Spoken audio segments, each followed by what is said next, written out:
کلام کے اندر لکھا ہے کہ یسوع تباریا کی جھیل کے پار گیا ہے اور ایک بڑا ہجوم اس کے پیچھے ہو لیا، کیونکہ انہوں نے وہ کرشمے دیکھے تھے جو اس نے بیماروں پر دکھائے تھے۔ پر یسوع پہاڑ پر چڑھ گیا ہے۔ یسوع معجزات بھی کرتا رہا، ہجوم کی فکر بھی کرتا رہا، لیکن اپنے باپ کے ساتھ جو کنیکشن تھا وہ نہیں توڑنا چاہتا تھا۔ اسی لیے خداوند پہاڑ پر گیا ہے اور یہ لوگ یسوع کے پیچھے پیچھے چلے آتے ہیں۔ آج جو واقعہ ہم نے سنا ہے یہ عید فصح کے نہایت قریب تھا۔ کلام میں لکھا ہے کہ وہ اپنے شاگردوں کے ساتھ بیٹھا اور یہودیوں کی عید فصح نزدیک تھی۔ یہودی یروشلم کی طرف رخ کر رہے تھے کہ ہم نے ہیکل میں جا کے یہ سارے کے ساری جو اپنی قربانیاں ہیں وہ چڑھانی ہے۔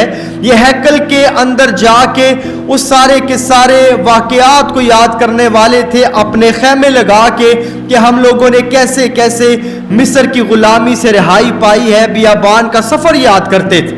اور کچھ سکولرز یہ کہتے ہیں کہ آج یہ لوگ بھی پہلے جس طرح بنی اسرائیل قوم مصر کی غلامی سے نکل کے موسیٰ کی رہنمائی میں وعدہ کی سرزمین کو جاتے تھے، آج اسی طرح یسوع مسیح کی رہنمائی میں یہ لوگ اس بادشاہت کی طرف جاتے ہیں جو یسوع نے ان کے لیے تیار کر رکھی ہے۔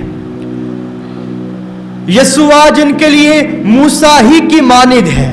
گو کہ یسوع موسیٰ سے پہلے تھا، تو بھی یسوع آج انہیں موسیٰ ہی کی طرح رہنمائی کر رہا ہے۔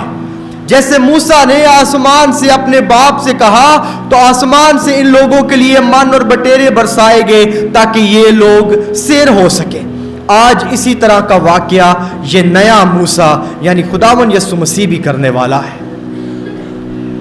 اس سے پہلے کہ ہم آج یسوع مسیح کے ان واقعات کے اوپر غور کریں کہ یسوع نے یہ معجزہ کیسے کیا ہے، اسی طرح کا معجزہ ہمیں پرانے عہد نامے میں بھی ملتا ہے۔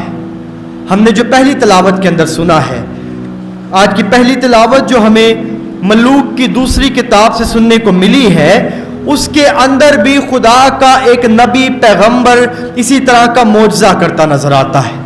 اور یہ پیغمبر کون تھا؟ یہ نبی الیاس کا شاگرد، اسے الیاس نے چنا تھا اور اس کا نام الیسا تھا۔ کلام میں لکھا ہے کہ خدا نے الیاس سے کہا کہ تو اپنے لیے ایک اور شخص ہے الیسا نام کا، اسے چن تاکہ تیرے بعد وہ تیری اس نبوت کو جاری رکھ سکے۔ اور جب الیاس جاتا ہے، جا کے الیسا کو چنتا ہے، کلام میں لکھا ہے کہ الیسا اس وقت کھیتوں کے اندر ہل چلا رہا تھا۔ اس نے 12 بیل جو تھے وہ جوتے ہوئے تھے، وہ ہل چلانے کے لیے تیاری کر رہا تھا۔ لیکن کلام میں لکھا ہے کہ جب الیاس گیا اور جا کر اسے کہنے لگا کہ تجھے خدا نے چنا ہے، اسے مسح کیا، وہ کہنے لگا کہ مجھے اپنے گھر جانے دے تاکہ میں اپنے ماں باپ سے مل کے آؤں۔ وہ اپنے ماں باپ سے مل کے آیا ہے اور آتے ہی اس نے 2 بیلوں کی قربانی بھی دی ہے کہ مجھے خدا نے چنا ہے۔ اور خدا نے جب چن لیا تو اس کے بعد کیا واقعہ ہوا؟ الیاس کا وقت پورا ہوا، الیاس آسمان پر رتھوں کے ساتھ اٹھایا گیا۔ جب آسمان پر اٹھایا جاتا تھا تو اس کی چادر زمین پر گرتی ہے، یہ وہی چادر اٹھا کے اپنے کندھوں پر رکھ لیتا ہے۔ بائبل مقدس اس بات کی شہادت دیتی ہے کہ اس نے وہ چادر لی اور جا کے پانی کے اوپر مارنے لگا کہ میں وہاں سے گزروں گا، پانی 2 حصے ہو جائے گا۔ جب وہ نہیں ہوا تو اس نے خدا کو پکارا، اے الیاس کے خدا، اور خدا نے اس کی مدد کی۔ جو قوت اور جو برکتیں الیاس کے پاس تھی اب وہ اس کے پاس آ گئی۔ اس نے خدا کا نام لے کے چادر جب پانی کے اندر ماری تو پانی 2 حصے ہو گیا اور یہ گزر گیا وہاں سے۔ الیسا یہ وہ نبی ہے جس نے بہت بڑے بڑے کرشمے اور معجزے کیے ہیں۔ اسی لیے آج جب یسوع مسیح کے سیر کرنے کا یہ واقعہ بیان کیا گیا ہے تو ساتھ ہی الیسا کے اس واقعے کو رکھا گیا ہے تاکہ ہم لوگ سیکھ سکیں اور جان سکیں کہ خداوند یسوع مسیح سے آنے سے پہلے تمام تیاریاں خدا اپنے نبی پیغمبروں سے کرواتا رہا ہے۔ یہاں پہ الیسا تھا، وہاں پہ یسوع ہے۔ الیسا نے یہاں پر 20 روٹیوں کے ساتھ 100 لوگوں کو کھانا کھلایا ہے۔ کلام میں لکھا ہے کہ ایک آدمی بال شلیشا سے آیا جو کہ پہلے پھلوں کی 20 روٹیاں اور اناج کی بھری ہوئی بالیں اپنے تھیلے میں مرد خدا الیسا کے سامنے لایا ہے، اور وہ بولا لوگوں کو دے اور کھائیں، اور یہ شک کرنے لگا ہے کہ یہ اتنا 20 روٹیوں کے ساتھ ان سب کو کیسے سیر کیا جا سکتا ہے۔ لیکن خدا کا یہ بندہ تھا، خدا نے اسے چنا تھا، خدا نے اسے برکت عطا کی تھی۔ اس نے اس برکت کے ساتھ جب خدا سے یہ برکت مانگی ہے تو کلام میں لکھا ہے تو اس کے نوکر نے اس سے کہا یہ کیا ہے، کیا میں ان 100 آدمیوں کے سامنے رکھوں؟ اس نے کہا لوگوں کو دے اور وہ کھائیں، کیونکہ خداوند یوں فرماتا ہے کہ وہ کھائیں گے اور ان میں سے بھی بچ رہے گا۔ یعنی جس کام میں ہم خدا کو یاد کرتے ہیں، ہم اپنی تھوڑی چیز بھی جب خدا کے سامنے لاتے ہیں تو خدا اسے بہتات میں بڑھا دیتا ہے۔ اور یہی واقعہ آج انجیل مقدس کے اندر ہوا ہے۔ یہ لوگ جو یسوع کے پیچھے آئے ہیں، جو یسوع کے پیچھے چلتے تھے، یسوع کو دیکھنا چاہتے تھے، یسوع سے پیار کرتے تھے، یسوع کے معجزات کو دیکھنا چاہتے تھے، جب یہ یسوع کے پاس آئے ہیں تو کلام میں لکھا ہے کہ یسوع ان کی فکر کرنے لگا ہے، اور لکھا ہے کہ جب یسوع نے آنکھیں اٹھا کر دیکھا کہ بڑا ہجوم میرے پاس آ رہا ہے تو اس نے فیلبوس سے کہا۔ یہ فیلبوس جس ایریے کے اندر آج یسوع مسیح بیٹھا ہوا تھا، اس ایریے کا بخوبی واقف کار تھا۔ فیلبوس کو اس لیے یسوع نے کہا کہ ان لوگوں کے لیے روٹی کا انتظام کریں، اور فیلبوس یہ بات نہ جانتا تھا کہ مجھے کون کہہ رہا ہے کہ روٹی کا بندوبست کر۔ فیلبوس نے جواب دیا ہم روٹی کہاں سے کھائیں گے؟ اور کہنے لگا، فیلبوس نے اسے جواب دیا کہ 200 دینار کی روٹیاں ان کے لیے بس نہ ہوں گی۔ فیلبوس ابھی تک کم ایمان کا ہے، وہ جانتا نہیں تھا کہ یہ جو کہہ رہا ہے یہ وہی ہے جس نے آسمان سے من اور بٹیرے برسائے ہوئے ہیں، یہ وہی ہے جو چٹانوں میں سے پانی نکالا کرتا تھا۔ اور آج جب یسوع اپنے ان لوگوں کے ساتھ بیٹھا ہے تو فیلبوس کہتا ہے کہ ان کے لیے 200 دینار کی روٹیاں بھی کم ہوں گی۔ اسی اثناء میں ایک دوسرا شاگرد شمعون پطرس کا بھائی اندریاس آیا اور آ کر کہنے لگا کہ یہاں ایک لڑکا ہے جس کے پاس جو کی 5 روٹیاں اور 2 مچھلیاں ہیں۔ جو کی روٹیاں یہ اس دور میں جو سب سے غریب طبقہ ہوا کرتا تھا، وہ لوگ جو کا آٹا استعمال کرتے تھے، اور جو امیر لوگ ہوا کرتے تھے وہ اپنے لیے گندم کا آٹا استعمال کرتے تھے۔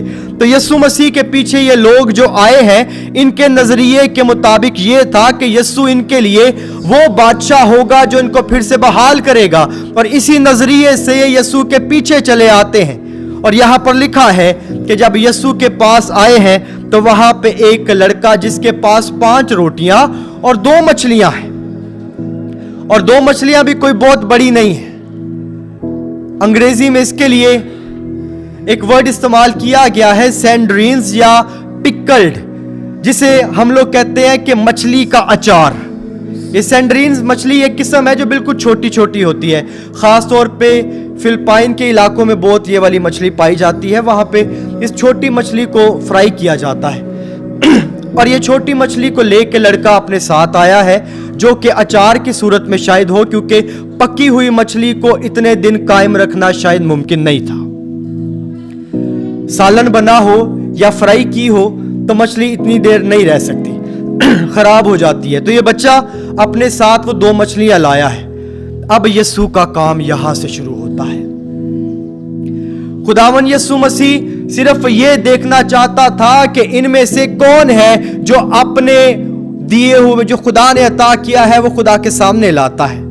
اگر تھوڑا سا ہم ڈیٹیل میں غور کریں تو یہ لوگ سفر کے لیے نکلے ہیں، یہ یروشلم کی طرف جا رہے ہیں، اور سفر کے لیے جب بھی یہ نکلا کرتے تھے تو یہ قافلوں کی صورت میں جاتے تھے، اپنے لیے مکمل تیاری کر کے نکلتے تھے۔ اور اگر یہ کہا جائے کہ ان کے پاس بھی شاید کچھ نہ کچھ کھانے کے لیے ہو تو غلط نہ ہوگا۔ وجہ کیا تھی؟ یہ سب اپنی اپنی ذات کے بارے میں سوچ رہے تھے۔ ان کے پاس، ان کے مائنڈ میں یہ تھا کہ اگر میں نے بانٹ دیا تو کل کیا کروں گا، لیکن اس ننھے بچے نے یہ نہ سوچا کہ کل کیا ہوگا، بلکہ کہنے لگا کہ میرے پاس 5 روٹیاں اور 2 مچھلیاں ہیں۔ اس نے یسوع کے اوپر اکتفا کیا ہے، ہماری طرح انسانوں کے اوپر اکتفا کرنے والا نہیں بنا۔ اور جب یسوع کے سامنے اپنی یہ چھوٹی سی قربانی لے کے آیا ہے تو یسوع مسیح نے اس کی قربانی کے اندر اتنی برکت ڈالی ہے، کلام میں لکھا ہے کہ وہاں پہ 5000 مرد تھے جنہیں یہ کھانا کھلایا گیا ہے، خواتین اور بچے اس کے اندر انکلوڈ ابھی نہیں ہیں۔ بائبل میں لکھا ہے کہ اس جگہ بہت گھاس تھا، چنانچہ وہ بیٹھ گئے، تقریباً 5000 مرد، اور یسوع نے روٹیاں لی اور شکر کر کے انہیں جو بیٹھے تھے بانٹ دیں۔ ضروری بات یہ ہے کہ خداوند نے وہ روٹیاں لی ہیں اور خدا کا شکر ادا کیا ہے۔ ہم لوگ خدا کا شکر ادا نہیں کرتے، اس لیے ہماری زندگی کے اندر خدا کی برکتیں قائم نہیں رہتی ہیں۔ یسوع خود یہ معجزہ کر سکتا تھا، لیکن اس نے ہمارا ایمان بڑھانے کے لیے باپ سے دعا کی ہے، خدا کو یاد کیا ہے، خدا کی شکر گزاری کی ہے، اور کلام میں لکھا ہے یسوع نے روٹیاں لی اور شکر کر کے انہیں جو بیٹھے تھے بانٹ دی، اور اسی طرح مچھلیوں میں سے بھی جس قدر کے وہ چاہتے تھے، سب نے سیر ہو کے کھایا، کسی ایک نے قربانی دی اور سب سیر ہو کے کھانے لگے۔ آج کے دور میں یہ المیہ ہے کہ ہم لوگ ایک دوسرے کے لیے قربانی نہیں دیتے، جس کی وجہ سے جو امیر ہے وہ امیر تر ہوتا چلا جاتا ہے اور جو غریب ہے وہ غریب تر ہوتا چلا جاتا ہے۔ کیا جب خدا نے اس دنیا کو خلق کیا تھا، خدا نے ہر ایک انسان کے لیے وافر مقدار میں اناج رکھا تھا، لیکن انسان نے گناہ کر کے، لالچ کر کے، حسد کر کے اپنے آپ کو لالچی بنا کے دوسروں کا حق تلفی کرنے والا بنا لیا۔ اسی وجہ سے آپ لوگ تجربہ کر کے دیکھ لیں، دنیا میں ایسے لوگ ہیں جن کے پاس بہتات سے ہے اور وہ اور ذخیرہ اندوزی کرتے جاتے ہیں، وہ ان لوگوں پہ غور نہیں کر رہے۔ اس دنیا کے اندر کروڑوں لوگ ایسے بھی ہیں جو کھانا کھائے بنا سو جاتے ہیں، جن کو شاید ایک وقت کا کھانا مشکل سے نصیب ہوتا ہے، اور دوسری جانب وہ لوگ ہیں جو جمع کرتے جاتے ہیں۔ آج خداوند یسوع مسیح ان کی یہ حالت دیکھ کے ان کی اس غریبی اور ان کی بھوک کو مٹاتا نظر آتا ہے۔ خدا نے انہی میں سے لیا اور انہی کے درمیان بانٹ دیا ہے۔ ایسے ہی ہم سب کو بھی خداوند درس دیتا ہے کہ ہم بھی ایک دوسرے کے لیے یوں ہی پیار اور محبت کے ساتھ سرو کرنے والے بنے۔